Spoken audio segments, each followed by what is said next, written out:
ETF index mutual funds నేర్చుకుని stock మార్కెట్లో రాణించాలనుకుంటున్నారా? వెంటనే ఈ నెంబర్కి కాల్ చేయండి. నమస్తే రమగారు. నమస్తే జయ. రమగారు, ఈ మధ్య మనం అన్ని సిరీస్లే, కాశీ మజిలీలు, విక్రమ బేతాళలు, ఇంకా అపూర్వ చింతామణి అంటే ఇప్పుడు అయిపోయింది అనుకోండి, బృహత్ కథలు ఇవన్నీ చెప్పుకుంటున్నాం. కానీ చిట్టి పొట్టి కథల్ని మిస్ అయిపోతున్నాం. ఇవాళ మంచి కథ చెప్తాం. మొన్న కూడా ఒకటి చెప్పుకున్నాము, భార్యాభర్తల మధ్య అవగాహన. దాని మీద ఒక కథ.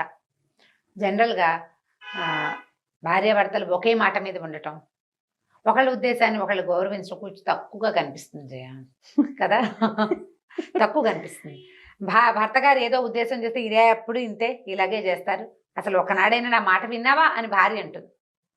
ఎప్పుడు నీ గోలే నీది, నా కష్టం నిష్ఠూరం పట్టించుకున్నావా అని భర్తలు అంటారు. ఇది సహజంగా సహజంగా. అయితే బాగా అవగాహన ఉన్న ఒక భార్యాభర్తల కథ అని చెప్తాం.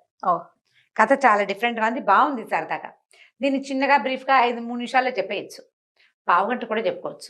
మనం పావుగంట చెప్దాం ఇవాళ. ఒక ఊళ్ళో ఓ రంగమ్మ రామయ్య అని భార్యాభర్త ఉన్నారు. కొంచెం కొత్త పేర్లు పెట్టండి రమగారు. పల్లెటూరు వాళ్ళ కథ కదా మరి. రాజేష్ అలాంటి పేర్లు ఎలా చెప్తాం? పల్లెటూరు వాడి పేరు రాజేష్ అని చెప్పలేకపోతాం కదా, అందుకని ఇదే చెప్తాం, ఇదే కరెక్ట్. సరే. రంగమ్మ రామయ్య. అయితే ఏంటంటే వీళ్ళిద్దరూ చాలా అన్యోన్యంగా ఉండేవాళ్ళు.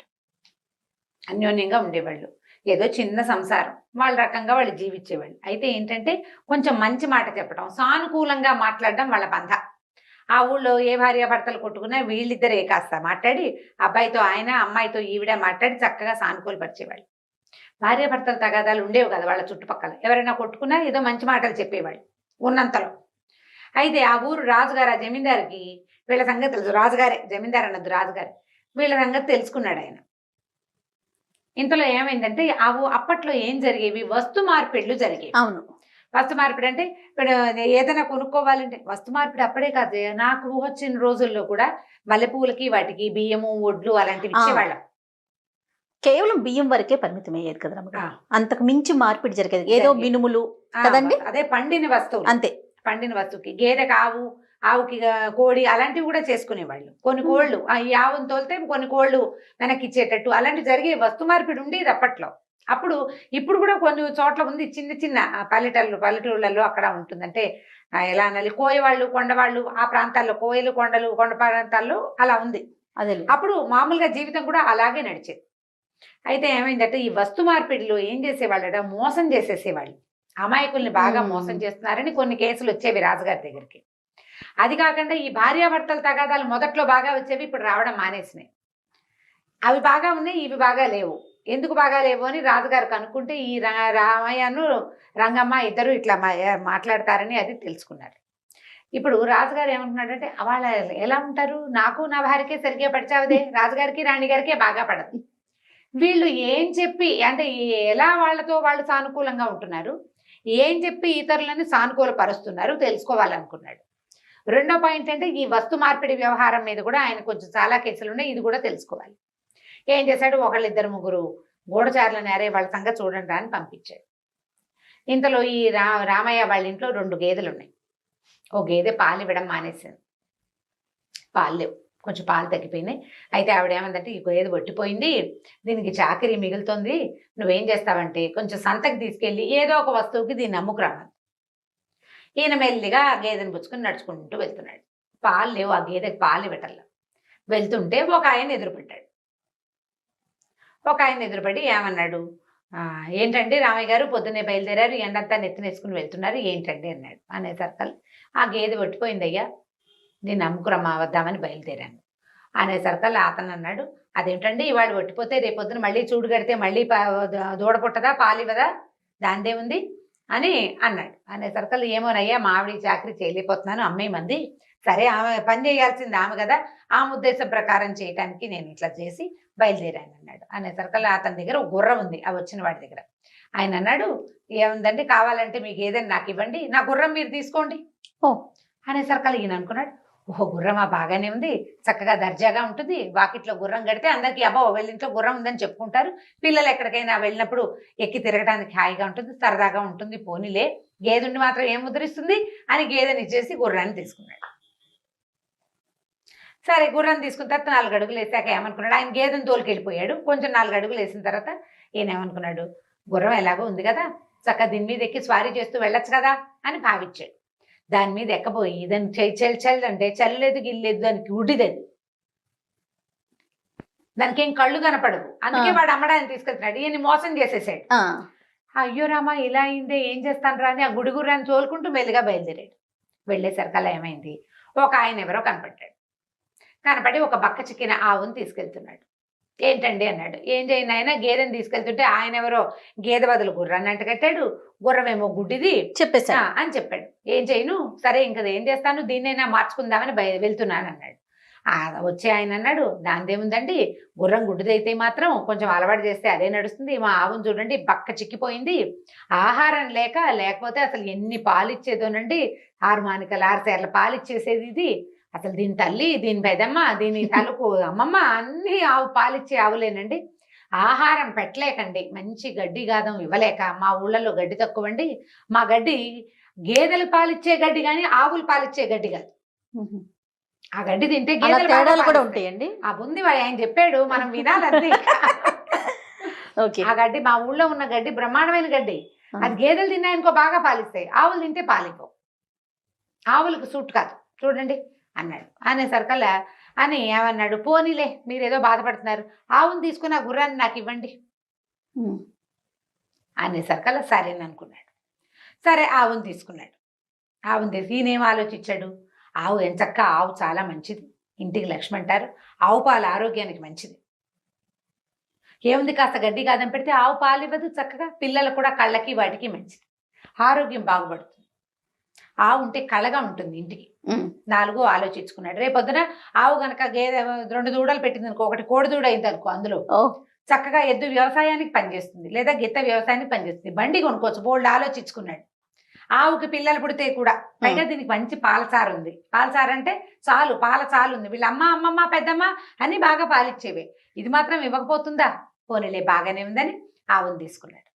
సరే 4 అడుగులు వేసాక ఏమనుకున్నాడు, పాపం ఆవు దీనంగా ఉంది, బక్కగా ఉంది, ఓపిక లేదు, కాస్త 4 గడ్డి పరకలు పెరుకొచ్చి దీనికి పెడదామని ఏం చేశాడు, పక్కన ఉన్న చేలో పోయి 4 అంత గడ్డి పీక్కొచ్చాడు. పీకొచ్చి సరదాగా దానికి పెట్టపోయాడు. తీరా చూస్తే తింటలా ఆవు దీనంగా చూస్తుంది బడికేసి.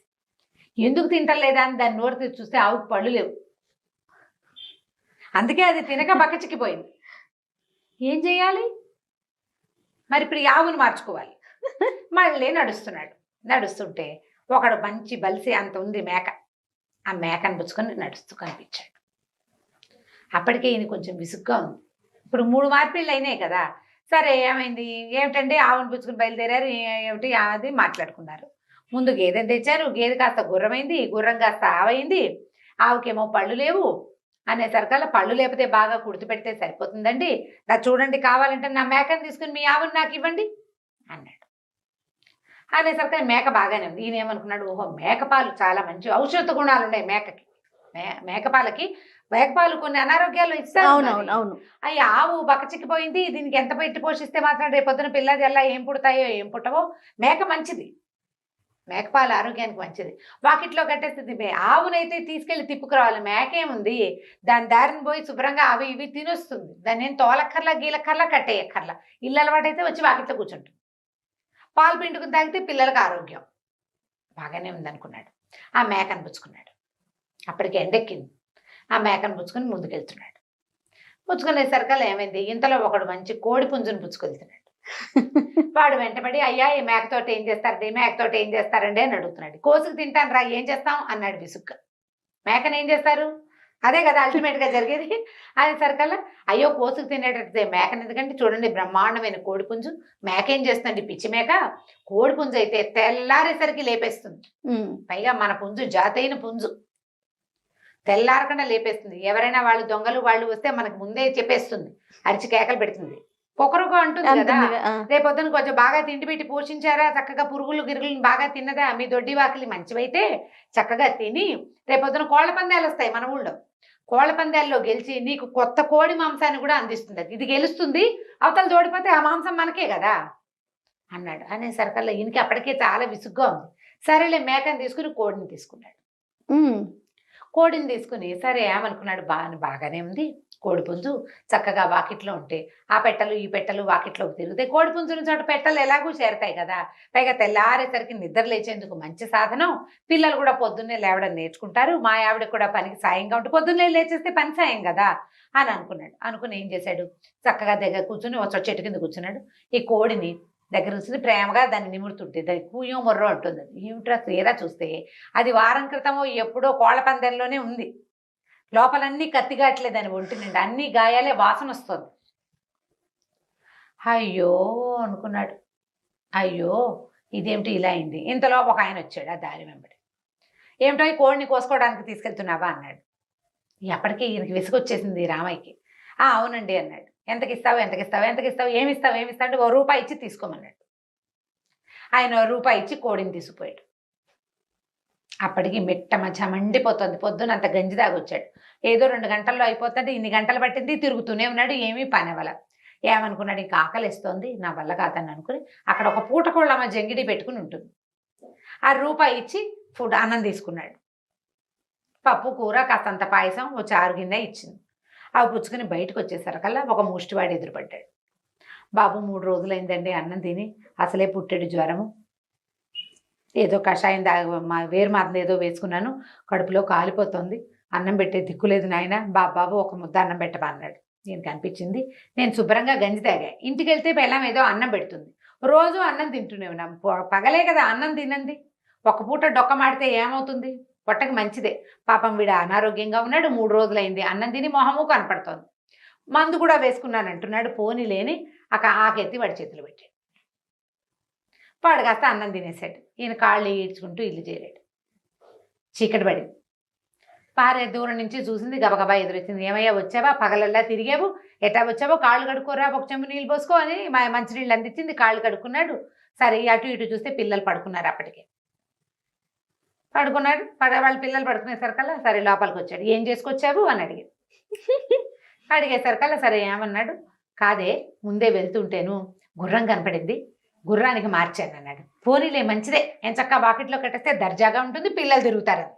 శభాష్. పిల్లలు తిరుగుతారంటే సరే అక్కడి నుంచి ఆ గుర్రాన్ని ఒక ఆవుకు మార్చంటే, ఆవే ఎంచక్కగా ఆవు పాలైతే ఎంత మంచిదో, ఇంట్లో బాకెట్లో ఆవు ఉంటే చాలా లక్ష్మీదేవి ఉన్నట్లే. లక్ష్మీదేవి ఎంచక్క ఆవు పేడని పేడకల్లాపి చల్లుకోవచ్చు. ఆవు పేడ చాలా మంచిది, మన మొక్క మూడుకి వేసుకుంటే శుభ్రంగా పూతకాయ బాగా వస్తుందయ్యా, ఆవు అయితే మరీ మంచిదే. సర్కల్ అక్కడితో ఆవునేమో మేకకి మార్చాను అన్నాడు.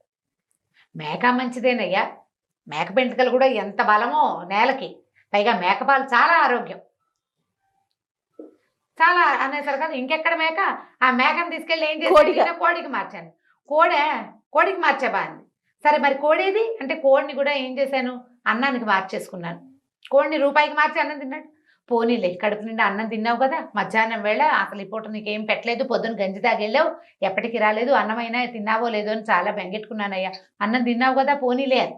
ఎక్కడ తిన్నాను అన్నం, ఎవరో ముష్టివాడు ఎదురొచ్చాడే, అక్కడి నుంచి పాపం వాడు 3 రోజులయ్యి అన్నం తినలేదుట, చాలా బాధేసింది, అందుకని ఇచ్చేసాను.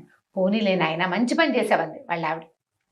మంచి పని చేసావు. మా నాన్న వాకిట్లోకి ఎవరైనా అన్నానికి వస్తే అన్నం పెట్టాలి అనేవాడు, అన్నం పెట్టకపోతే ఆయనకి నచ్చేది కాదు, చక్కగా మామకు తగిన అల్లుడివి నువ్వు, బంగారు కొండలాగా, వాడు ఎవరికో ఏముంది అన్నం, ఇంటికి వచ్చావు, ఇప్పుడు 2 ముద్దలు అన్నం తింటే సరిపోయే, 3 రోజుల నుంచి అన్నం లేని వాడికి అన్నం ఇచ్చావు, చాలా మంచి పని చేసావులే, లేలే అన్నం పెడతాను నీకు. ఇద్దరు కంచాలు పెట్టుకుని అన్నం తిన్నారు. భోజనాలు చేసేస్తే తెల్లవారు లేచి వాకిలి తలుపు తీసేసరికల్లా వాకిట్లో ఒక బ్రహ్మాండమైన పంచకళ్యాణి గుర్రం ఉందట. దాని పక్కన నున్నగా నిగనగలాడుతున్న ఒక కపిల గోవు, దాని పక్కన ఒక బాగా బలిసిన ఒక మేకపోతు, ఆ పక్కన చక్కగా బంగారపు రంగులో చక్కగా ఉన్న ఇంతెత్తునున్న ఒక కోడి, ఓ పళ్ళెంలో ఇన్ని వజ్రాలు, ₹1 పెట్టున్నాయి. ఆశ్చర్యపోయారు వాళ్ళు. అవన్నీ ఎలా వచ్చినాయో తెలియలే. చుట్టుపక్కల ఎవరిని అడిగినా మావి కాదన్నారు. ఎవరో తెచ్చి అక్కడ పెట్టారు. ఆ దేశపు రాజుగారే పెట్టారని వాళ్ళకి ఎప్పటికీ తెలియలే. వాళ్ళు ఆ గుర్రాన్ని వాడుకున్నారు, ఆ ఆవు పాలు తీసుకుని వాడుకున్నారు, ఆ మేకను ఉంచుకున్నారు, ఆ కోడి వాళ్ళ ఇంట్లోనే ఉంది, ఆ వజ్రాలు ఆ ₹1 వాళ్ళకి ఉపయోగపడాయి శాశ్వతంగా. దేనివల్ల ఇది జరిగి ఉండాలి? మంచితనం, సానుకూల దృక్పథం వల్ల. అంతే. ఇప్పుడు మంచిగా ఆలోచించడం. ఆయన ఏదో చేసుకొచ్చాడు, ఆమె చూడండి ఆమె నానా తిట్లు తిట్టాలి లెక్క ప్రకారం. మొదటి నుంచి తిట్టద్దు, ఒక్కొక్క పనికి 4-5 తిట్లు చొప్పున 456 తిట్లు బహుశా తిట్టవలసింది. కలియుగం కాదు కదా రమ్మగారు. కలియుగంలోనే ఇది. కలియుగంలోనేనా? ఆ. కలియుగంలోనే. ఇంత కాకపోయినా ఇలాంటి సానుకూల దృక్పథాన్ని భార్యాభర్తలు కలిగి ఉండాలి. దానివల్ల ప్రపంచం అంతా సానుకూలంగా ఉంటుంది. పిల్లలు సానుకూల దృక్పథంతో ఉంటారు, పెద్దవాళ్ళు సానుకూలంగా ఉంటారు. మా అమ్మ భార్య కొట్టుకున్నారు, తిట్టుకున్నారు, పోట్లాడుకున్నారు. బయట నుంచి వచ్చిన వాడు సులువుగా ఉందని భార్యను కొట్టేస్తారు, లేదా ఏ ఆసరా లేని అమ్మని బయటికి తోసేస్తారు. వీళ్ళిద్దరిని సజావుగా ఉంచుకోవటం రావట్లేదు. ఉంచుకోవాలంటే సానుకూలంగా ఇద్దరు వ్యవహారాలు విని ఆవిడకి చెప్పేది ఆవిడకి చెప్పి, ఆమెకు చెప్పేది ఆమెకు చెప్పాలి, చెప్పగలగాలి. అంతే, ప్రయత్నం చేయాలి. అంత ఈజీ కాదండి అంటారు ఇప్పుడు. మహేష్ చెప్తున్నాడు చాలా కష్టం అని చెప్పేస్తున్నాడు మనకి. మహేష్ వాళ్ళ ఆవిడ చూడాలి, ఓహో నువ్వు ఇలా చెప్తున్నావా రమ్మగారికి నువ్వు జయాకి అనేసి అనుకుంటుంది. అంటే ఆయన ఏం చెప్పట్లేదు, ఇది ఒకటేగా చెప్తున్నాడు, చాలా కష్టం అని చెప్తున్నాడు. చాలా కష్టమే, కానీ సానుకూల ప్రయత్నం దృక్పథం జరగాలి కదా. ఉంటే ప్రతి చోట గెలుస్తాం మనం, ప్రతి చోట గెలవగలుగుతాం. మనకు ఆ దృక్పథం ఉండాలిగా ముందు. వీడి మాట నేనెందుకు వినాలి అని, దీని కష్టం నేనెందుకు అర్థం చేసుకోవాలని ఈ 2 భావాలు ఉంటే కుదరదు. వీళ్ళతో కలిసి ఉండాలి, సర్దుకుందాం. చిన్న చిన్న వాటికి సర్దుకోవచ్చు, పెద్ద వాటికి సర్దుకోలేకపోతాం అనుకో, పోనీను చిన్న వాటికి సర్దుకోవచ్చు కదా. ట్రై చేయాలి. బాగుంది కదా కథ? చాలా బాగుంది రమ్మగారు. మగవాళ్ళందరికి ఎంత నచ్చిద్దో కానీ చాలా బాగుంది. రైట్ రమ్మగారు, నమస్తే. నమస్తే జయ. ఈ వీడియో కనుక మీకు నచ్చినట్లయితే లైక్ చేయండి, షేర్ చేయండి. మరిన్ని ఇంట్రెస్టింగ్ వీడియోస్ కోసం మా ఛానల్ని సబ్స్క్రైబ్ చేసుకోండి.